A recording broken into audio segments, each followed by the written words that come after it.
주셨고 우리 때문에 고통 당하셨네. 우리 때문에 칼보리 오르셨네. 무지한 우리 때문에. 오늘 저희가 함께 본 말씀은 매 7년마다 빚을 면제해 주라는 규제에 관한 말씀입니다. 이 규례 안에 담겨 있는 깊은 은혜들을 나누어 보도록 하겠습니다. 면제 규례는 이웃에게 구워준 것을 면제해 주고 독촉하지 말라는 말씀입니다. 하나님께서 이스라엘 백성들에게 면제 규례를 강하게 요구하시는 이유가 있습니다. 하나님께서 이스라엘 백성들에게 가나안 땅을 주셨습니다. 그리고 그 가나안 땅에서 풍요와 장수를 누리게 할 것이라는 약속을 해 주셨습니다.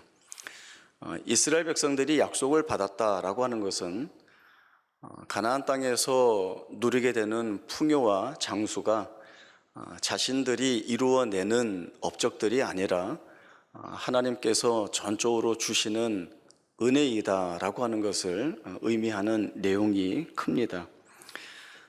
이스라엘 백성들은 하나님 앞에 은혜를 입고 그 은혜에 따라 풍요와 장수를 누리는 것이기 때문에 자신들에게 주어진 것을 자기에게만 국한시키는 것이 아니라 하나님께서 주시는 말씀처럼 자기 공동체 안에 있는 가난한 자들이나 또 사회적으로 약자인 자들을 돕는 일에 온 마음을 다할 것을 요구받고 있습니다. 또 그러한 요구에 순종해야 할 이유가 바로 거기에 있는 것입니다.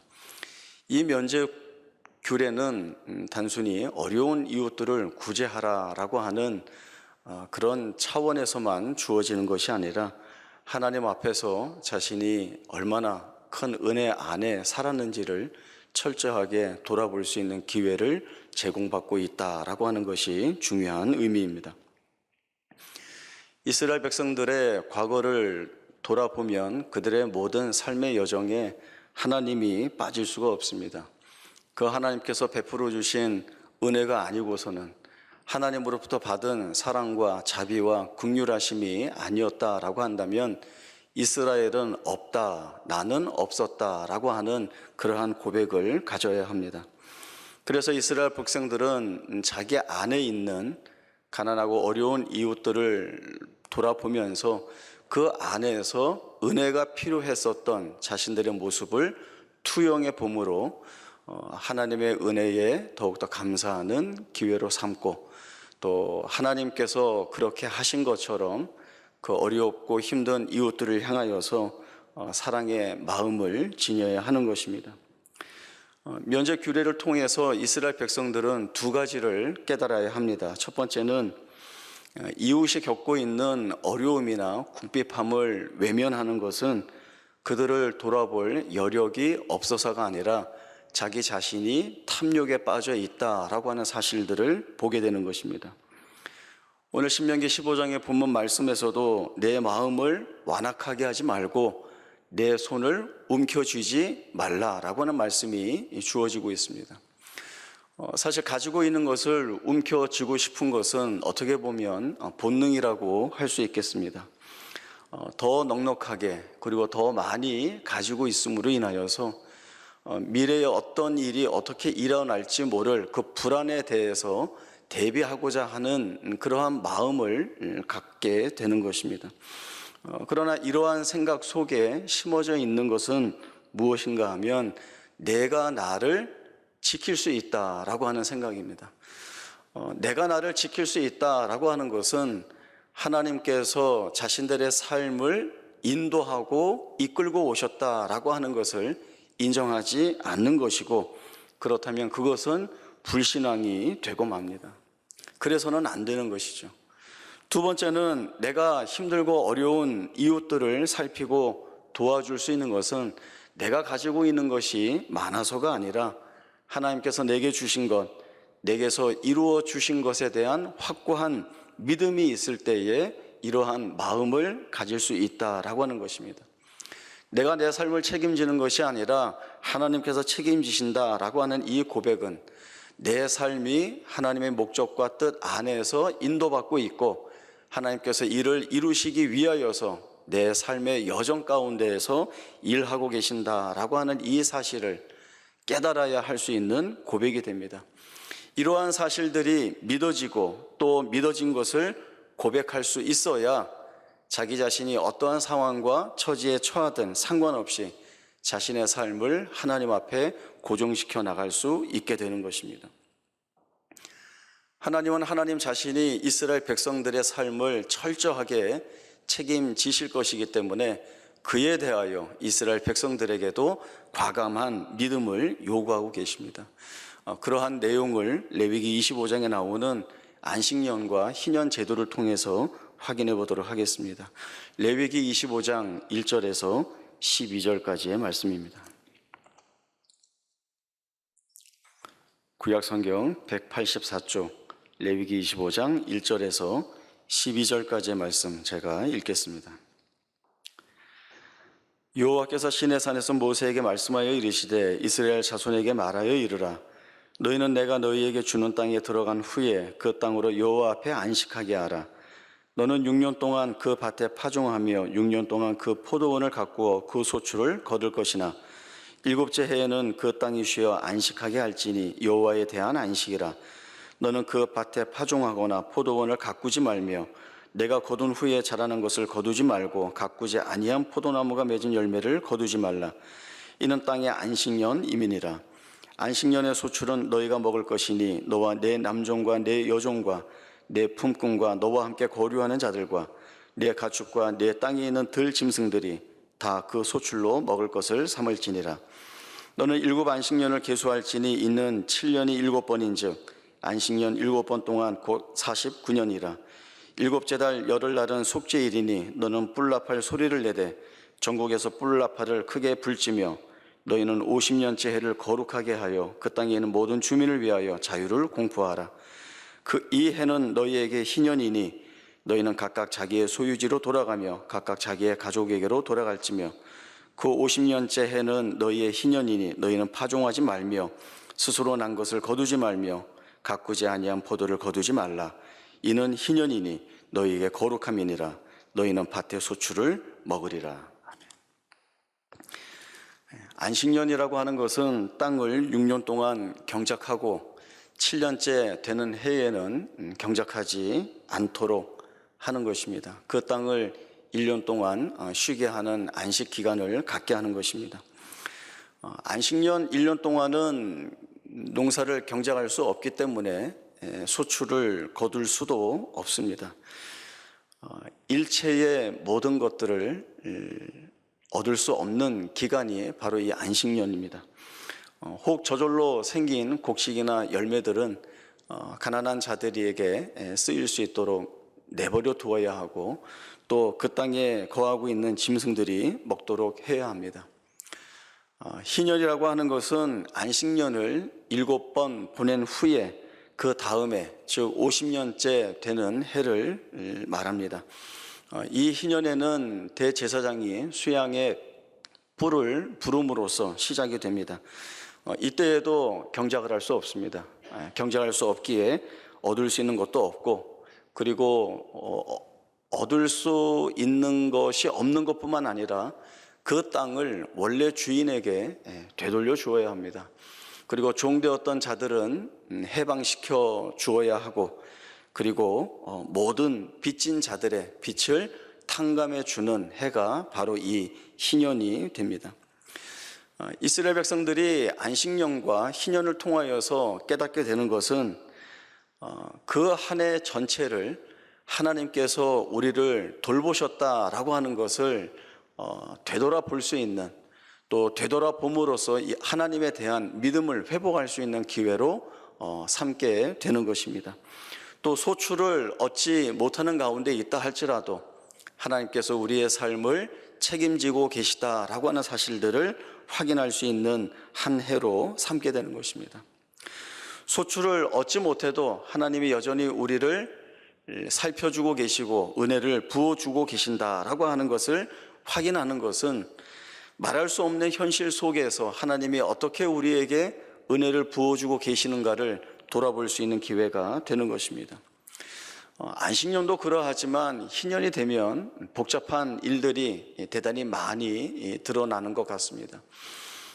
희년이 오기 전에 안식년 1년에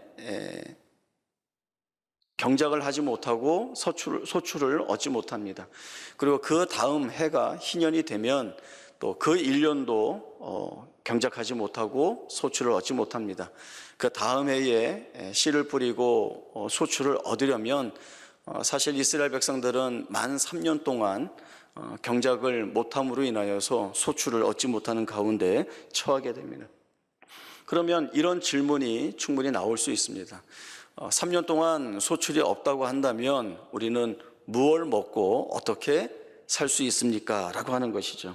여기에 대해서 하나님이 답을 주십니다. 같은 레위기 25장 18절에서 21절까지의 말씀 제가 보겠습니다. 레위기 25장 18절에서 21절입니다. 너희는 내 규례를 행하며 내 법도를 지켜 행하라. 그리하면 너희가 그 땅에 안전하게 거주할 것이라. 땅은 그것의 열매를 내리니 너희가 배불리 먹고 거기 안전하게 거주하리라. 만일 너희가 말하기를 우리가 만일 7째 해에 심지도 못하고 소출을 거두지도 못하면 우리가 무엇을 먹으리요 하겠으나 내가 명령하여 6째 해에 내 복을 너희에게 주어 그 소출이 3년 동안 쓰기에 족하게 하리라. 하나님의 분명한 답을 주십니다. 내가 명령하여 6째 해에 내 복을 너희에게 주어 그 소출이 3년 동안 쓰기에 부족함이 없게 하겠다. 너희가 쓰기에 족하게 하겠다라고 하는 것이 하나님이 주시는 말씀입니다. 부족하지 않게 하겠다, 모자라지 않게 하겠다, 풍성하게 쓸 수 있도록 하겠다라고 하는 이 하나님의 말씀은 우리가 무엇을 구하기 전에 너에게 있어야 할 것을 하늘 아버지께서 다 아신다라고 하는 예수님의 말씀도 저희들이 기억해 볼 수 있습니다. 그래서 어떻게 해야 되는가 하면 하나님께서 이러한 약속의 말씀을 주셨기 때문에 이 하나님이 주신 약속의 말씀을 믿고 우리의 삶이 하나님의 은혜 가운데서 어떻게 인도함을 받고 있는지를 살펴보아야 한다는 것입니다. 그래서 안식년과 희년 제도는 그동안 농사를 지어서 땅의 영양분이 다 빠져나갔으니 1년 동안 쉬게 해서 지력을 회복시켜야 된다라고 하는 이러한 의미가 있는 것이 아니라 하나님께서 우리에게 쉬지 않고 그리고 변함없이 얼마나 큰 은혜를 베풀고 계시며 우리와 함께 하시는가라고 하는 것들을 깨닫는 자리로 삼는다라고 하는 것입니다. 우리가 일할 때에도 은혜를 주셔서 우리의 필요를 채우신 하나님께서 우리가 하는 일이 멈추어졌어도 여전히 변함없이 하나님의 은혜가 우리 가운데 주어지는 것을 보면서 하나님이 우리의 하나님이신 것을 또 우리가 하나님의 백성인 것을 돌아보는 때로 삼게 되는 것입니다. 오늘 본문에서 면제 규례는 여러 가지 모양으로 강력하게 주어지고 있습니다. 그러나 이러한 면제 규례에 못지않게 복된 말씀도 강력하게 주시고 있습니다. 내가 만일 내 하나님 여호와의 명령을 다 지켜 행하면 내가 반드시 복을 받으리라. 내 하나님 여호와께서 내가 하는 모든 일과 내 손에 닿는 모든 것에 복을 더해 주시리라. 이 귀한 말씀이 있습니다. 면제 규례가 쉽지만은 분명히 않습니다. 구워줬는데 구워준 것을 되돌려받지 못하고 또 희년이 되어서는 가지고 있던 땅을 원주인에게 되돌려 주어야 하고 소유하고 있던 종들을 해방시켜 주어야 하고 빚진 것에 있는 자들을 다 탕감해 주게 되면 그러면 나는 손해보고 어떻게 살아야 되는가, 내 삶이 제대로 유지될 수 있겠는가라고 하는 여러 불안과 염려가 엄습하겠지만 그러나 하나님께서는 그러한 생각 자체가 불신앙이고 악한 생각이고 너희가 내게 더 믿음을 더하여서 내가 일하고자 하는 일들에 대한 기대를 가지고 내 앞에서 살아야 된다라고 하는 말씀을 끊이지 않고 주십니다. 그래서 하나님이 우리에게 주시는 말씀은 바로 이렇게 들립니다. 아끼지 말고 주어라. 너희가 준 모든 것들을 내가 그 이상으로 채워줄 테니 두려워하지 마라, 쫄지 마라 라고 하는 것이 하나님께서 담대한 믿음을 요구하시는 우리에게 주시는 말씀입니다. 하나님께서 우리의 삶을 책임지신다라고 하는 것이 경험이 되고, 이러한 경험이 쌓이게 되면 믿음이 견고해집니다. 믿음이 견고해지면 담대해질 수밖에 없습니다. 하나님이 부족하지 않게, 또 모든 일들을 어그러지지 않게 이끌고 나가신다라고 하는 이러한 믿음이 있는 자리까지 하나님께서 저희들을 인도하고 계십니다. 오늘도 면제 규례에서는 많은 내용들이 주어집니다. 이웃에게 구워준 것을 면제하고 독촉하지 말라. 내 이웃에 대하여서 악한 마음을 품지 말라. 내 손을 움켜쥐지 말아라. 내 손을 펴서 도와주어라. 그러면 하나님이 어떻게 하신다고 약속해 주셨습니까? 내가 하는 모든 일과 내 손이 닿는 모든 일에 내가 복을 내리겠다라고 하는 것입니다. 내가 아무리 힘에 겹고 어려운 자리에 있더라도, 또 아무리 열악하고 소망이 보이지 않는 자리에 있더라도 그 자리는 하나님에게는 구원을 베풀 만한 자리이고, 또 구원의 소망을 갖게 하시는 자리입니다. 그것이 하나님이 우리 안에서 드러내 보여주시는 소망입니다. 이 하나님 바라보고 기다리는 것이 바로 믿음이라고 할 수 있겠습니다. 저희 시편 62편 다윗의 기도를 함께 보겠습니다. 구약성경 845쪽 시편 62편 1절에서 8절까지의 말씀 저와 한 절씩 교독하겠습니다. 시편 62편 1절에서 8절까지 한 절씩 교독합니다. 나의 영혼이 잠잠히 하나님만 바라며 나의 구원이 그에게서 나오는도다.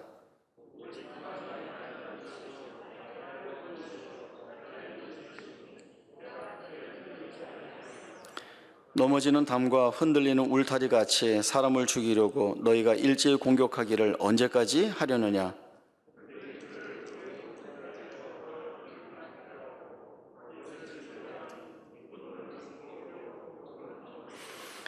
나의 영혼아 잠잠히 하나님만 바라라. 모든 나의 소망이 그로부터 나오는도다.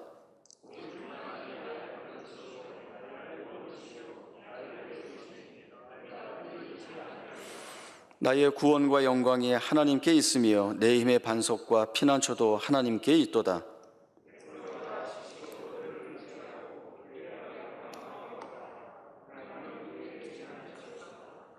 아멘.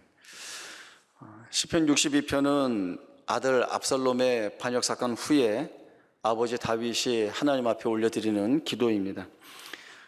자식에게 배반당한 아버지의 심정은 비참할 것입니다. 마음이 찢어질 것입니다. 차라리 적의 손에 죽는 것이 더 낫지 않겠는가라고 생각할 수도 있습니다. 이런 상황에서 다윗이 하나님께 드리는 기도가 어떤 기도인지 저희는 유의해서 잘 봐야 합니다. 나의 영혼아 잠잠히 하나님만 바라라. 다윗은 지금 자신의 시선을 하나님께 고정시키고, 그리고 자신의 삶과 생애를 하나님께 묶어두고 있습니다. 다윗이 이렇게 기도할 수 있는 것은 자기가 할 수 있는 것은 아무것도 없다는 것과, 그리고 하나님만이 베풀어 주실 구원이 자기 자신에게는 유일한 소망이라는 것을 알고 있기 때문에 그렇습니다. 그래서 어떻게 보면 다윗은 하나님이 어떻게 풀어내시든지 자기 자신은 하나님의 처분만 바라고 있는 그러한 심정으로 하나님 앞에 서 있습니다. 하나님은 아들의 칼을 피해서 계속 도망 다니게 하실 수도 있습니다. 그리고 어떠한 소망도 기대할 수 없는 암흑 속에 이 다윗의 삶을 던져 놓으실 수도 있습니다. 그러나 이 다윗이 분명하게 아는 것이 있습니다. 그것은 하나님만이 피난처가 되시고, 그리고 이 하나님만이 내게 유일한 구원이 되신다라고 하는 사실입니다. 우리는 불안한 시대를 살아가고 있습니다. 내 삶을 돌아봐도 늘 당당하고 또 편안함보다는 염려되는 부분이나 또 걱정되는 부분이나 그래서 불안하고 두려운 부분들이 얼마나 많이 있는지 모릅니다. 내가 나 자신을 지켜내지 못하면 공동체 안에서 도태되거나 또는 짓밟히거나 또는 망할 것 같다는 생각을 끊이지 않고 하게 됩니다. 누가 나를 지켜주지 못하니 내가 나를 지켜야 되겠다라고 하는 강박이 늘 우리의 생각과 마음을 지배합니다. 문제는 힘을 가져도 불안하고 힘을 가지고 있지 않아도 불안합니다. 많이 가지고 있어도 염려가 되고 또 많이 가지고 있지 않으면 그 염려가 더 커집니다. 답이 없는 것 같아서 계속 답을 찾기 위해 세상을 헤매고 있습니다. 그러나 이 답은 세상에는 없습니다. 하나님만이 우리의 답이라고 하는 고백이 있어야 이 고백이 우리의 삶을 넉넉한 자리에 그리고 부유한 자리에 세울 수가 있는 것입니다. 이스라엘 백성들은 광야 40년 동안 만나를 먹고 살았습니다. 그토록 오랜 세월 동안 하루하루 만나에 의지하여서 생존토록 한 이유는 자신들의 생존이 하나님께 달려 있다라고 하는 사실을 매일매일 하루하루마다 그 만나를 볼 때마다 확인하고 또 확인하도록 하는 이유 때문입니다. 하나님께서 우리의 삶을 책임지신다라고 하는 이 고백이 그 거칠고 척박한 광야를 살아낼 수 있도록 돕는 힘이 되는 것이고, 이 고백이 없는 이상 아무리 좋은 것을 넉넉하게 풍족히 먹고 마신다 하여도 이 고백이 없다면 이스라엘 백성들의 삶은 허무할 수밖에 없습니다. 사람이 떡으로만 사는 것이 아니요 하나님의 입에서 나오는 모든 말씀으로 살 것이니라 라고 하는 이 말씀이 무엇을 의미하는지 알아야 하는 것입니다. 하나님께서 우리의 삶을 책임지신다라고 하는 이 사실을 놓치면 우리는 불안과 염려 그리고 두려움에서 헤어나올 수가 없게 되는 것입니다. 무엇을 먹을까, 무엇을 마실까, 무엇을 입을까 염려하지 말라. 너희에게 필요한 것, 너희에게 있어야 할 것 하늘 아버지께서 다 아신다 하셨습니다. 그러니 하나님이 주신 이 약속의 말씀을 믿고 그 하나님께 맡겨 두고 우리의 삶의 여정을 한 걸음 한 걸음 걸어 나가는 것이 하나님 앞에서 믿음 있는 모습이고, 세상 앞에 우리는 세상의 것으로 사는 자들이 아니라 하나님으로 인하여 사는 하나님의 백성이라는 사실들을 증명해 보이는 방법이 되는 것입니다. 세상에는 여전히 두려움과 위협이 많이 있습니다. 모두가 전전긍긍하고 있습니다. 그러나 그 안에서 우리만이 용감하고 당당하고 담대할 수 있는 것은 내가 내 삶을 책임지는 것이 아니라 하나님께서 우리의 삶을 이끌어 가신다. 그 하나님의 인도하심은 세상이 보든 우리가 보든 누가 보든 어떠한 모양이든 그 안에는 하나님께서 담아놓으신 풍성한 뜻과 소망들이 담겨 있고, 그것이 우리를 결국은 가장 복된 자리에 서 있다라고 하는 믿음 있는 고백을 하게 할 것이다. 이러한 고백들이 우리를 담대한 믿음 있는 하나님의 백성으로 만들어냅니다. 그리고 이 담대한 고백만이 찬송할 수 없는 것 같은 자리에서 찬송하게 하고, 그리고 감사의 기도를 올릴 수 없는 것 같은 조건과 상황 속에서 감사의 기도를 올려 하나님께 영광이 되는 백성으로서의 지위를 누리게 합니다. 이것만큼 복된 것이 없습니다. 이것만큼 부요하고 좋은 것이 없습니다. 가장 좋은 자리에 하나님의 백성으로 부름받고 있다는 것이 우리가 지니고 있는 복입니다. 그리고 복된 증거입니다. 그러니 우리의 삶을 구겨 넣거나 그리고 움츠러 들지 말고 당당하게 한 걸음 한 걸음 걸어 나가서 하나님이 우리의 생애를 어떻게 빛나게 하시는가, 어떻게 높이시는가를 증명해내는, 그리고 증언해내는 우리 모두의 복된 생애가 될 수 있기를 바랍니다. 기도하겠습니다.